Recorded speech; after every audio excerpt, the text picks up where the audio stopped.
Hello everybody, I am Hoarder Gamer, and today we are going to basically talk about comic books, games, and toys, kind of sorta in that order, because this is Hoarder's Comic Flex. I hope you all had a good week. Let's see. A lot of exciting information coming out this week. Really not, because it's like 2 days after Christmas. So this is actually one of the more challenging episodes I've put together because not a lot in the way of super new and exciting comics next week. Like one or two things that are pretty cool. But I usually like to show like 4 or 5, so it took me a little moment to figure out what I'm going to do there. And then not a lot of toy announcements because I guess they think no one will purchase toys the week or a few days after Christmas, which I guess is probably true. Hey, Crinky, how you doing? I had a good holiday. How was yours? I actually got the fail-safe hardcover, the Batman hardcover for my mom for Christmas, so that was really cool. And she also got me the Mean Streets Criterion Blu-ray. Excellent movie if you haven't seen it, everybody. It's Martin Scorsese. It's like one of his first films, and I think it might be one of De Niro's first movies. It's really good. It's like from the early 70s, like 1973 or something like that. Also a very young Harvey Keitel. Very good flick, though. So full of food you might bust? Well, I hope that does not happen. I hope you do not rupture. I hope there is not a food-based rupture. Everybody, we're going to start with a comic book review, and one that shocked me, and one I didn't think I was going to be reviewing or reading till today, because it just didn't seem like it would be that great, but I was very wrong. Joshua Williamson. Ooh, this is hard to see because of the white cover. Okay, Duke, #1. It's one of the former writers of The Flash, and it is great. Basically, it looks at the character Conrad, not as like the unstoppable soldier that you think of him as, someone who's haunted by watching the death of his friend and fellow Air Force member who's killed in a terrible accident. Okay? And as Conrad states, there was a plane that showed up, a bogey showed up, like if you watch Top Gun, that's usually what they call them. A bogey showed up looking exactly like their planes, and all of a sudden turned into a gigantic robot and destroyed a plane that his friend and fellow airman was in. He was able to luckily get away. Conrad was able to get away, so he has survivor guilt, and they show him like parachuting away. The giant robot was Starscream.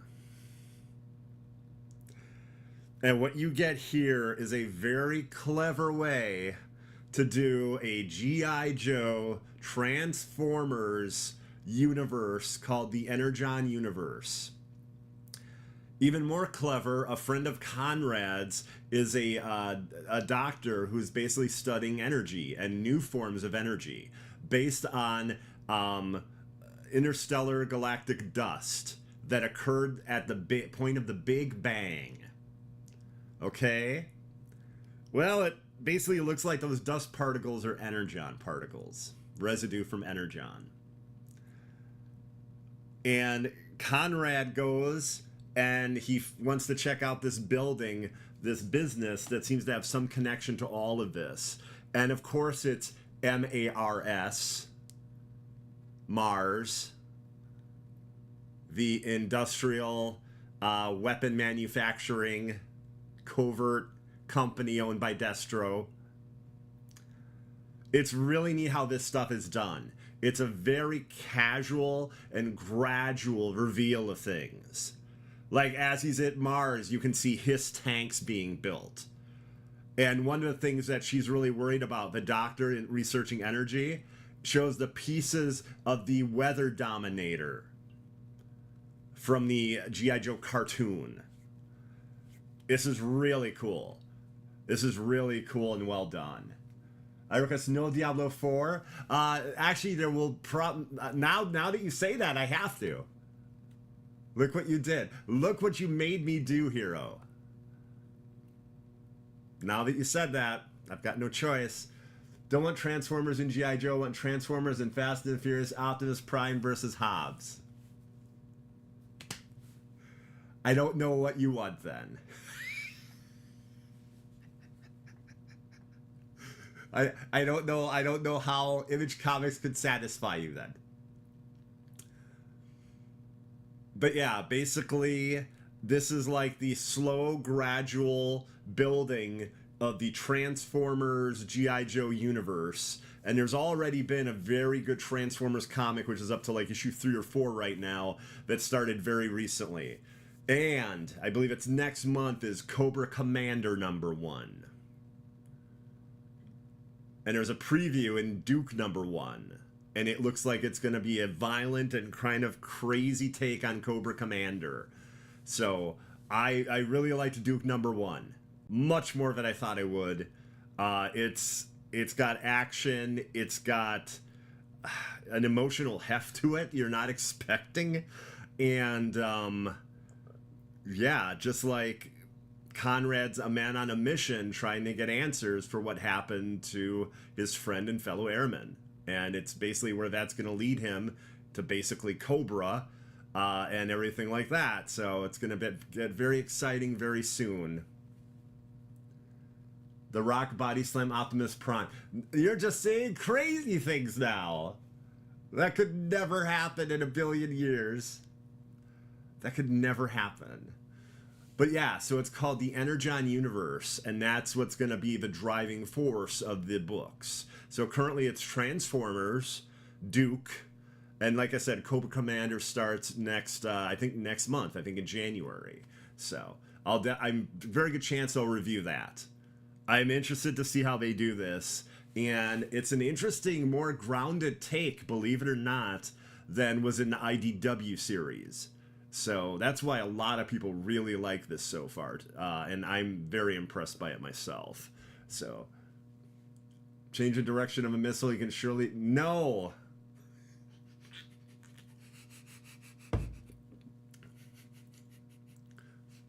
Diablo 6? Probably after I'm dead. How you doing, Mike? I'm guessing... like almost 10 years for Diablo 5 and another 10 years for Diablo 6. That's roughly how long it takes for those games to come out. So. Wow!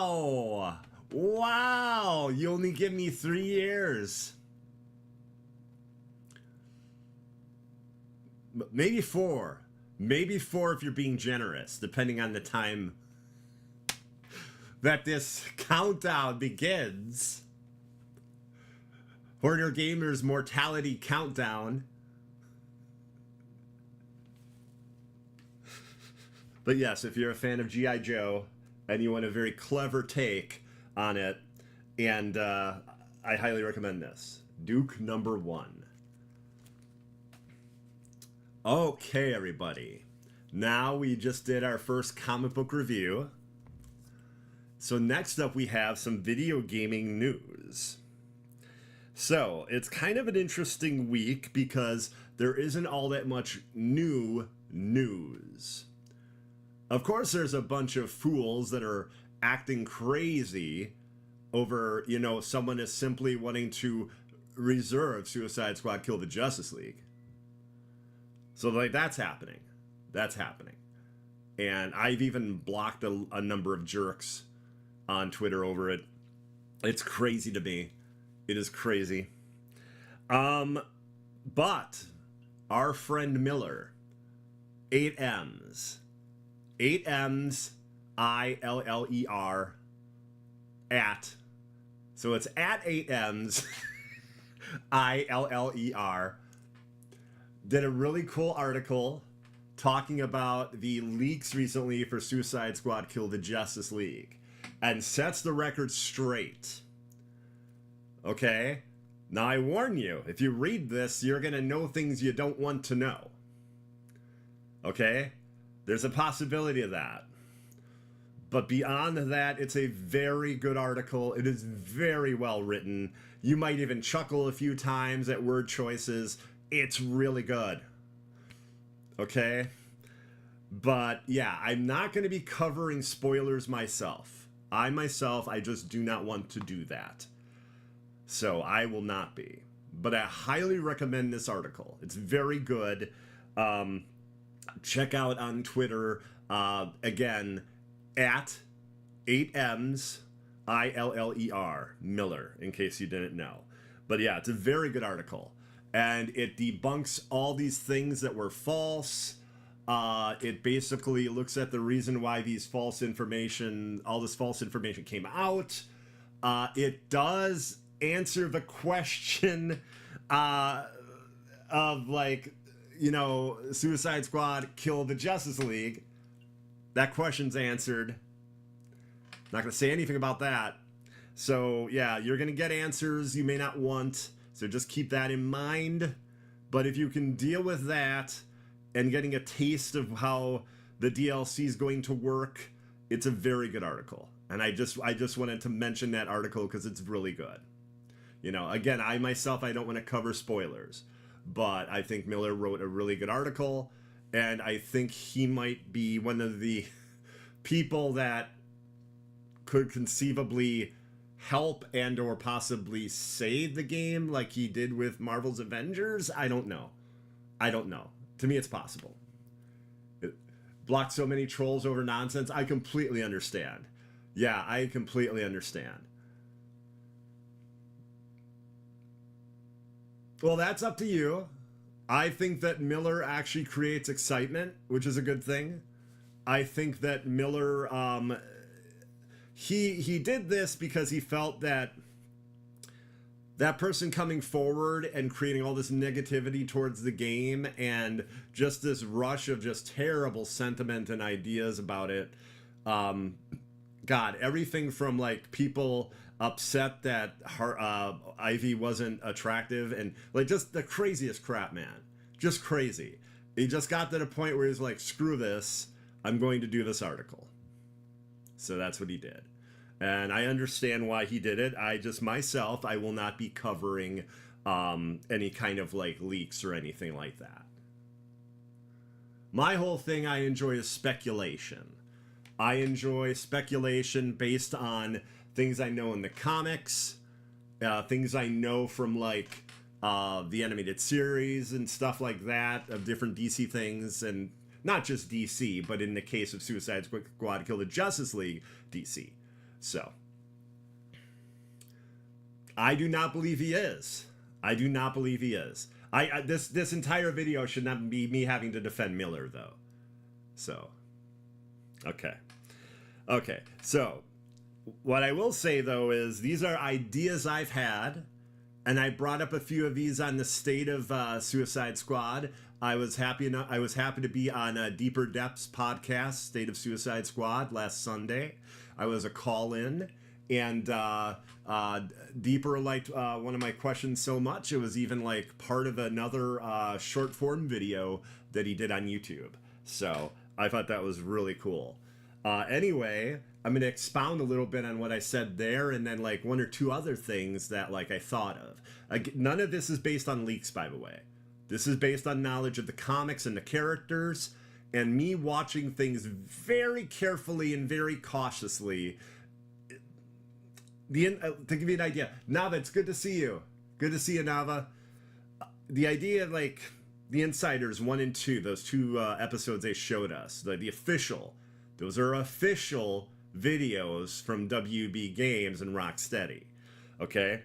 So I watched both of those probably about 6 to 8 times. A lot. And I watched them in their entirety with the narration from the Rocksteady, and I also watched like impressions of Jay Shockblast, Sadat the Gamer, Caboose, other people that were doing videos about the insiders. Okay, so there are just some things I thought of, and let's see. We had a comic book review. Today. The first one was Duke #1, and then just talking about like the article that Miller did. And you know, just mentioning like I myself will not cover actual spoilers, but I do feel that Miller wrote a great article, and I definitely recommend people check it out if they are not afraid of spoilers. I know that's a caveat, but he writes, it's a really well done article, man.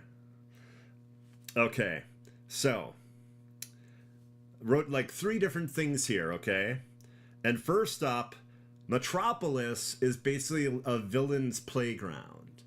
Mostly Superman villains. That a playground for them.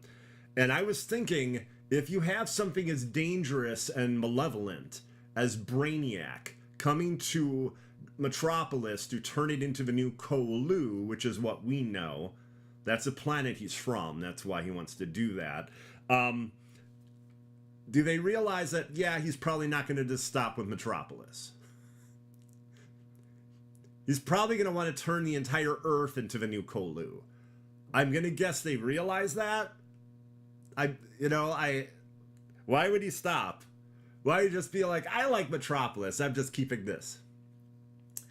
So there's that, and then I'm thinking to myself, okay, all the awesome Superman villains. You have Livewire, you have Parasite, you have the original Toyman, Lex Luthor, but like he could change affiliations from what we've seen. He's not very trustworthy, although he does despise aliens.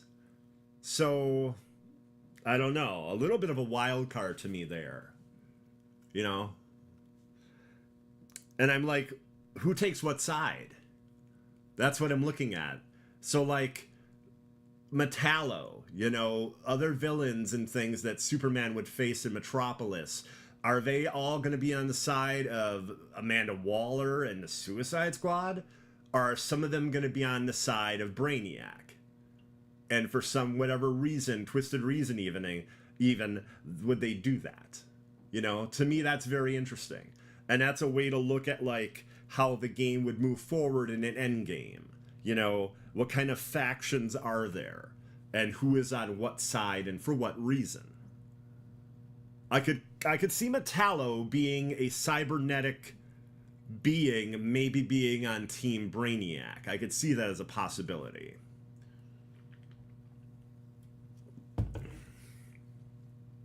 But yeah, I really thought that was a neat idea, you know?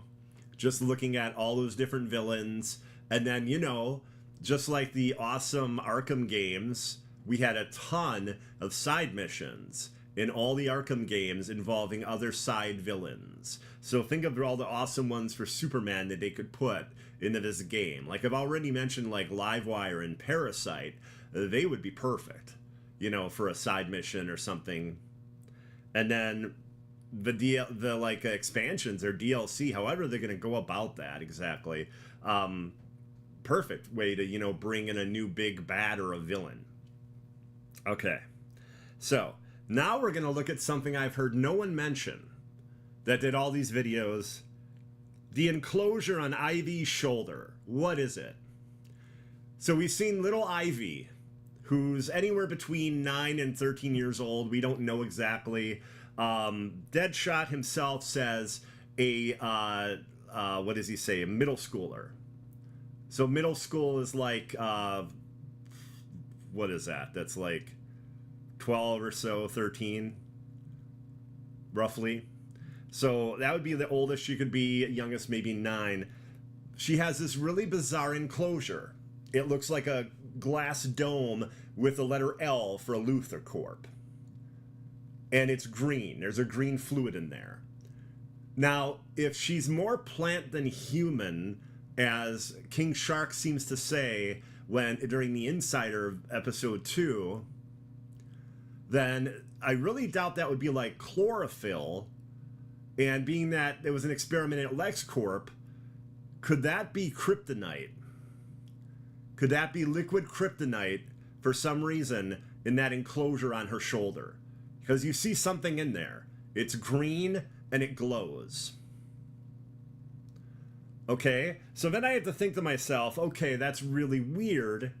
Why would she have that? What reasoning would that be? And I came up with 2 reasons. For whatever reason, she needs it to live. The other reason is somehow accelerated aging. Whatever the project Luther needs her for, or whatever insane idea he has for her, he might need a fully grown Ivy to do it. Okay? And her being this age already shows accelerated aging because it's 5 years since the events of Arkham Knight. We know it's 5 years since the events of Arkham Knight. And she looks at least like between 9 and 12 to 13 years old. So I'm thinking that's a possibility. That could be what's going on with that shoulder thing. I don't know for sure, but it's just something that caught my eye, and I'm like, huh, what is that and why is it there? Like, no one else thought it was odd that she had a glass-like dome on her shoulder with the letter L on it. But I was like, yeah, that's weird. That's really weird. Okay, and now, this is actually something I brought up on the Deeper Depths State of Suicide Squad podcast. Brainiac's ship. In the comics, it's called the Menagerie. One of the reasons it's called that is because he collects things from other planets. Creatures, different, like, I guess even members of civilizations, and all sorts of crazy things. Flora, fauna, all of it. So think of it almost like a more hostile, frightening version of what Superman has in the Fortress of Solitude. So if Brainiac gets defeated, and that ship that's floating with the tendrils that you see in all the trailers and everything for the game, if that were to crash, what if everything that was in the menagerie got out? What if the Thanagarian snare beast got out? What if he had Starro aboard that ship? Possibilities are nearly endless of what could be aboard the menagerie. So that's something too to think about. So you've got Thanagarian snare beasts running around through Metropolis. That's going to be challenging. They're gigantic spider-like things. You know, and that's just one thing to be scared of that could be on that ship. So, does he collect comics? Maybe. He collects a lot of different things. It's never been stated that he collects comic books, but I suppose he could.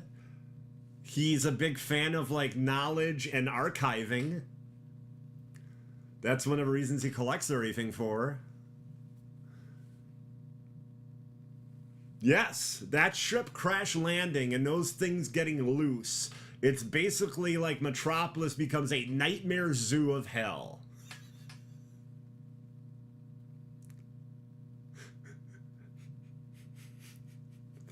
Yeah. Like, that could easily be like one of the updates or expansions. I don't see that as being everything, but it could very well be like an end game before, like, season 1 type of thing or something like that. Something exciting that changes up the status quo. You know, I think that would be pretty wild. And it's just something I thought of because, like, you know, knowing about Brainiac's ship and thinking of, like, what interesting ways that they have to build onto this really cool concept. Because the concept of a corrupted Justice League and the only thing that can stop them is the Suicide Squad is a great concept. It is. I really quite like that. And yes, I'm very much looking forward to the game.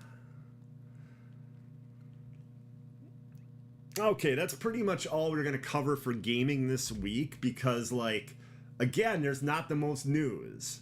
A few days after Christmas is not the best time for, like, new video game information. Now, things to keep in mind, though, next week, as of January 1st or 2nd, whenever they're going to start it up, like Game Informer and IGN, and I think maybe even GameSpot, they usually do their game of the month.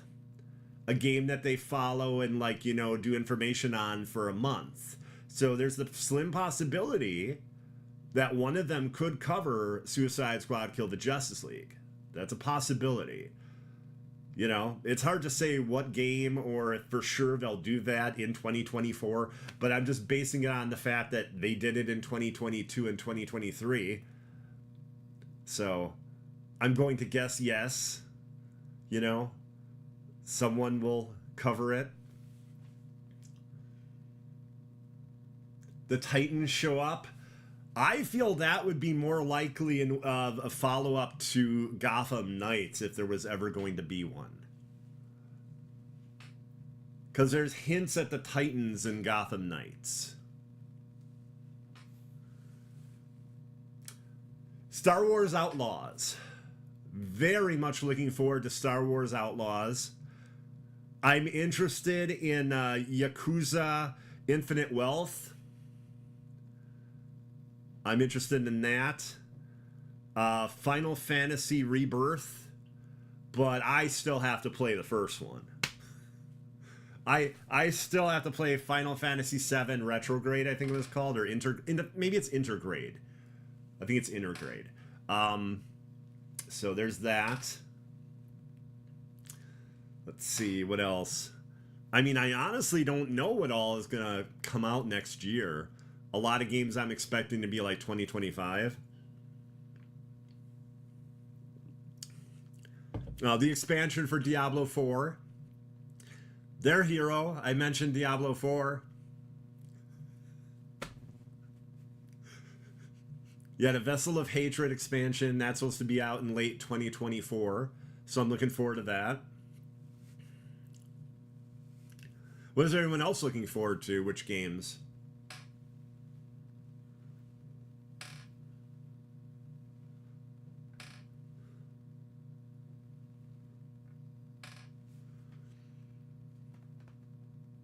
Yeah, because I mean, I don't know if there'll be any other like comic book related games actually coming out in 2024. Could it happen? Sure. But I don't know if it will. Yeah, I think that's going to be really good. I think Star Wars Outlaws is going to be really good. I like the idea of actually being like more of like a smuggler or like maybe almost a bounty hunter, more like a Han Solo type character. I like that a lot. You know, an outlaw. As much fun as it is to play a Jedi, not every Star Wars game has to have you as a Jedi. So.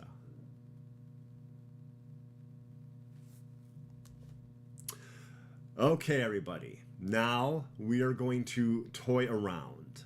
However, briefly. Because again, just like everything else, like video game news and comic book news, not too much of it this week. Star Wars stories not focusing on Force adepts. Yeah, like Dr. Aphra is really cool. I need to read more of it though. We're gonna toy around, and first up we have. Don't be all too excited this week, because like I said, there's not much to actually show. First up, we have a tease. I'm going to tease you with something that won't be available until like December of next year. NECA Toys has the Krampus license. And I don't know if you call them elves or what you call them specifically, but Krampus's helpers can be seen in that picture. They're obscured by snow and like almost like a mist, but you can kind of see them there. So there's going to be an entire Krampus line from NECA Toys next year. And I liked Krampus a lot. I thought it was a cool film. Very imaginative. If you're a fan of the movie Trick or Treat, the one with little boy by the name of Sam. If you're a fan of that Halloween film, then I think you'll very much enjoy Krampus. And this excites me because Krampus came out years ago, and now they're finally going to have toys coming out for it. I really wanted action figures for the movie Us. I wanted action figures for the movie Us, especially from NECA, because the amount of detail they could do. There were Us Funko Pops. That's all we got. And I have a few of them. I have Abraham, I have Red. But yeah, we never got really cool NECA action figures for that film. And the look of each character with like the red jumpsuit and like the golden scissors, it's a really striking visual. They would make really cool looking action figures for sure. Okay, so we got Krampus right here. Again, it's just a tease. Just a tease until next year, probably right around Christmas time. Might be a little earlier, maybe October. You know, they might want to strike, you know, where they know they're going to sell a lot for people that want them for Christmas. So, but we're probably going to say about 8-9 months away for pre-orders, I'm guessing, at least.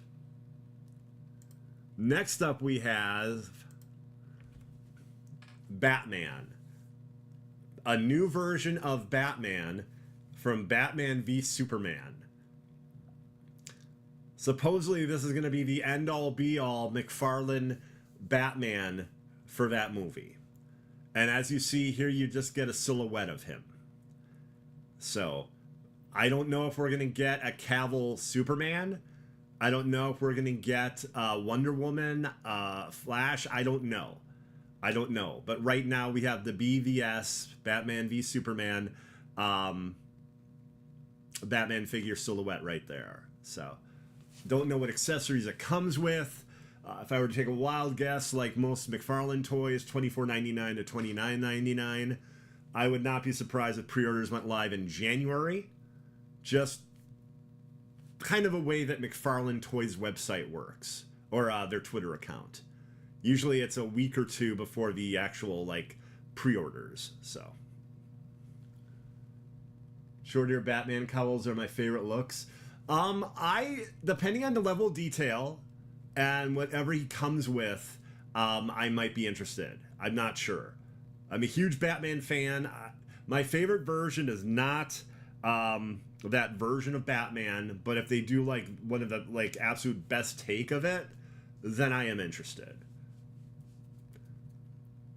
Same thing with like Batman and Robin. Like, I did not think it was a good film. There are things I do like about it, but I don't think it's a good film. I will say, though, that McFarlane did a really great action figure set for it, including a Build Mr. Freeze figure, which looks really cool. No pun intended. But, like, the Batman looks good in that series, the Robin, Batgirl, and Poison Ivy. Those all look really good. And if you get all four of them, you can build Bane. Not, oh my god, Bane. You can build Mr. Freeze.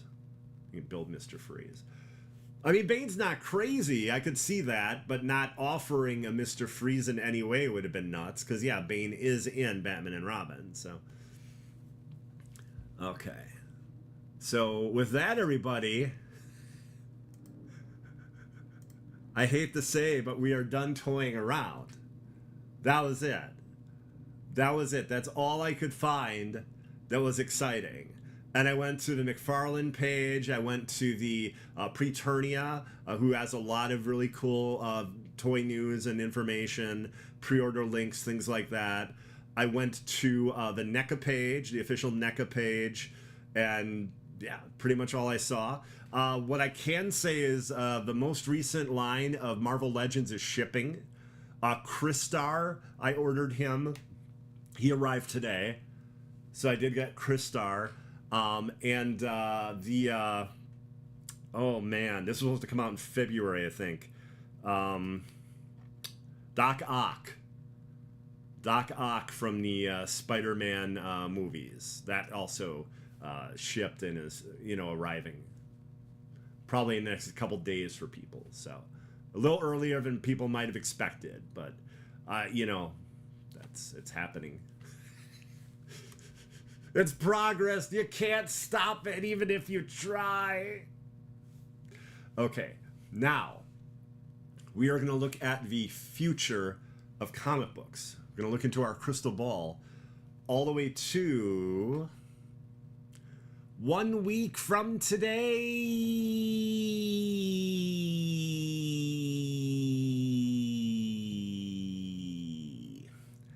Okay, everybody. Now, first up, we don't have quite as many comics as usual, but I do have multiple covers of one of them because they're insane, and I thought they should be shown. So let's see here. First up, let's start with some Marvel. Let's go with this. This is actually one of the bigger releases next week. Vengeance of the Moon Knight, #1. There's basically a new Moon Knight in town and a frightening new villain. And yeah, this is where it all begins.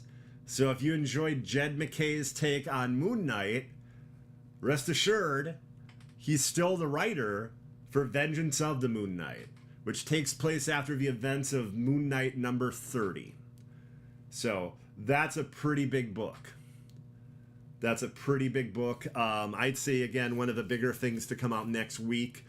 And Marvel has another one. So not just Moon Knight right here and the new threat to the Midnight Mission. We got more than that from Marvel. We also have what'll be one of the biggest X books next year. Fall of the House of X, #1.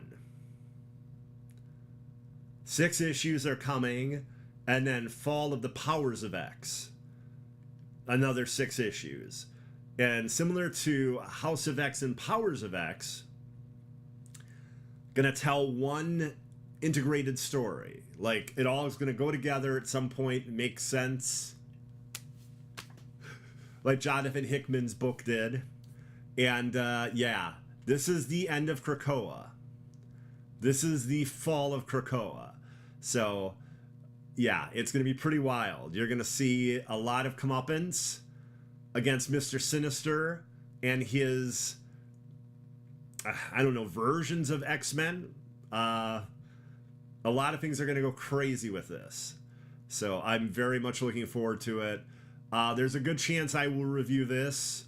Also, there's a really good chance on the Moon Knight as well. So I haven't really fully decided, but very good chances right here on these two. Okay, next up, we have something I rarely do, but when there are multiple covers for a book that are awesome, I feel I should show those. So this week it made sense. First up, we have, let's see here, Dave Finch's take for Batman 141, variant cover. The Joker with a broken pipe beating Batman. Look at the detail in that. Look at... I thought that was a really good variant cover. I was like, it's violent. But it also kind of sums up what's going on in Mind Bomb, which is the current Batman run going on right now.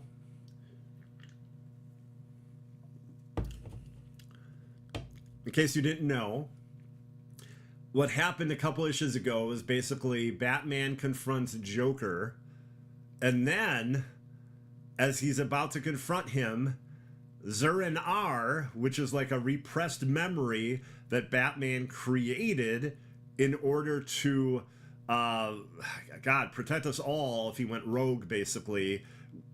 That whole thing kind of went rogue, and Batman isn't sure if, like, he's killing the Joker right now while he's in his mind with other versions of Zur-En-Arrh Batman.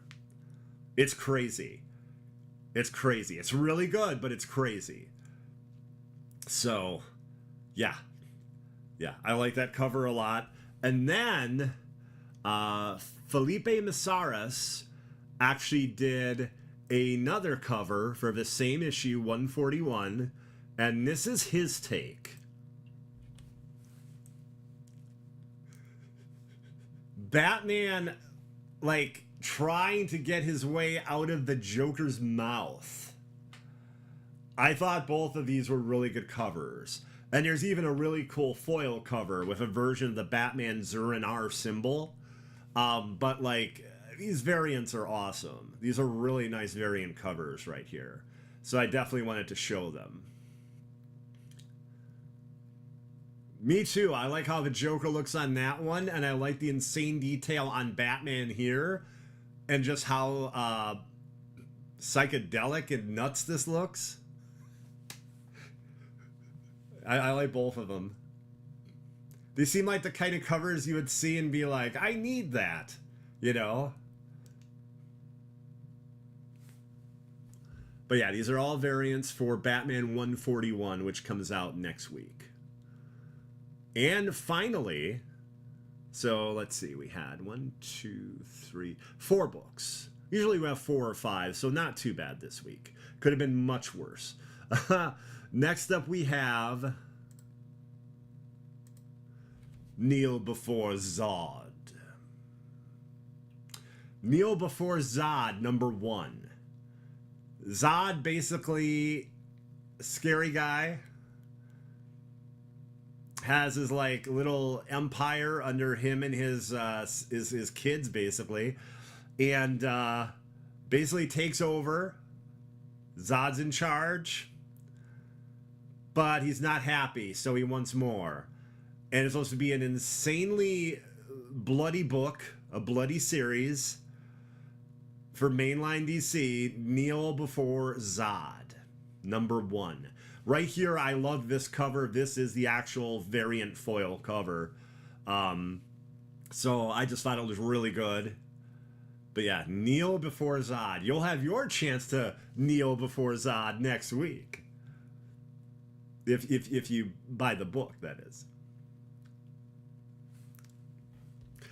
Okay, everybody. That is all of our oh my god. That is all of our comic book future news.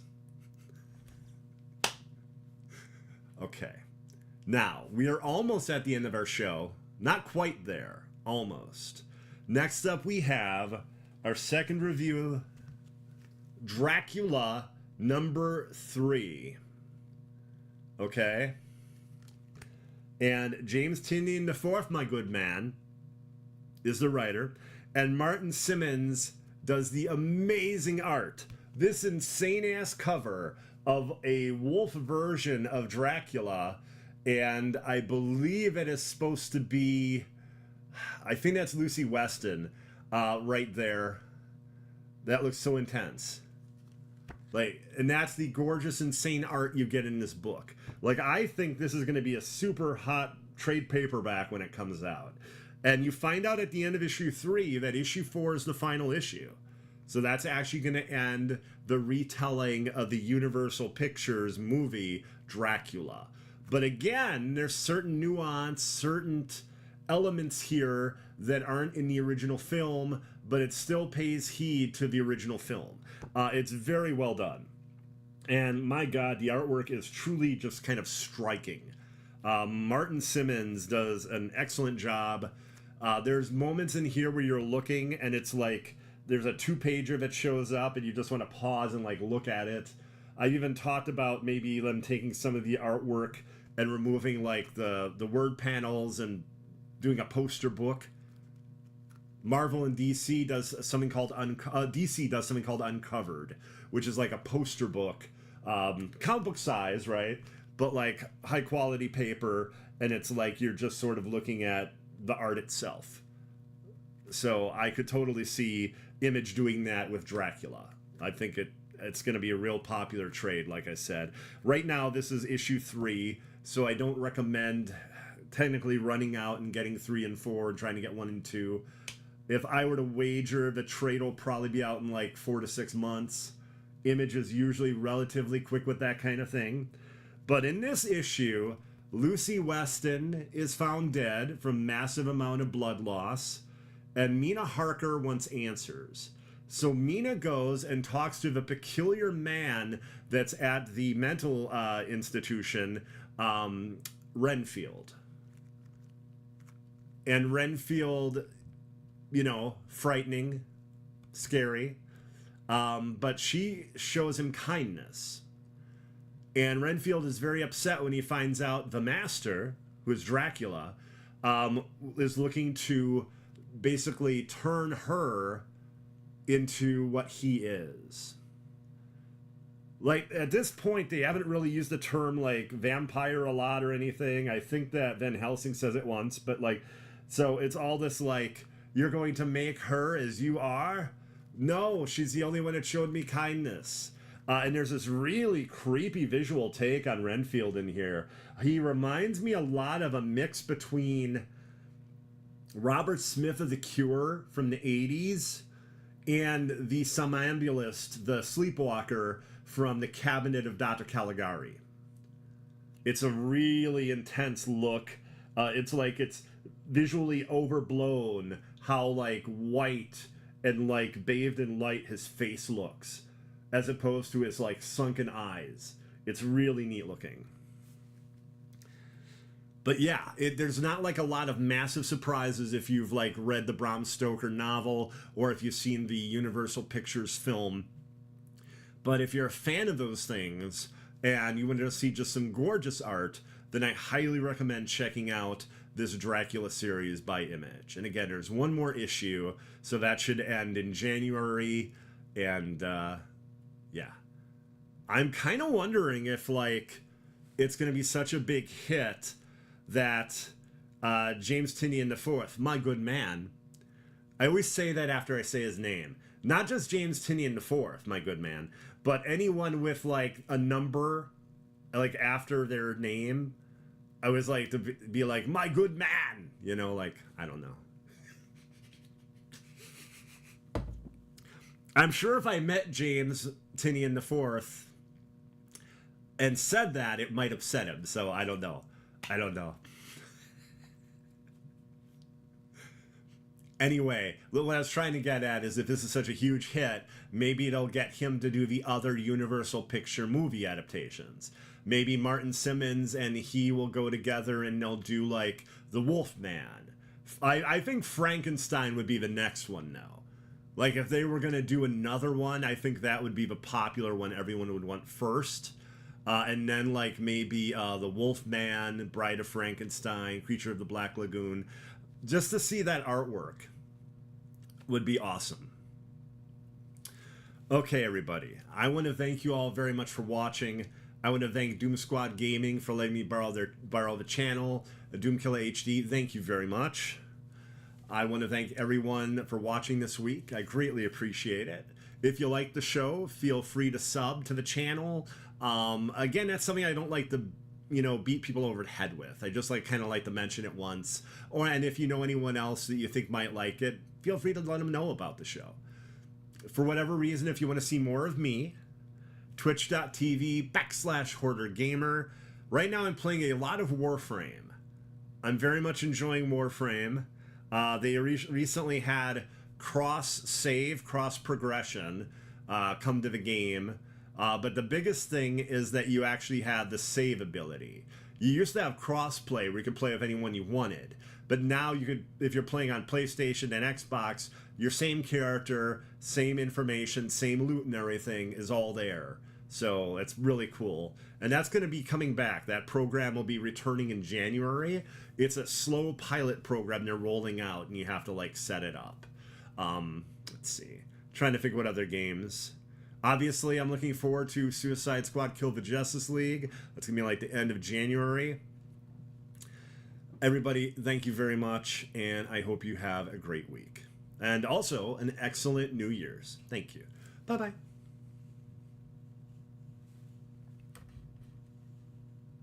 See ya, Crinky.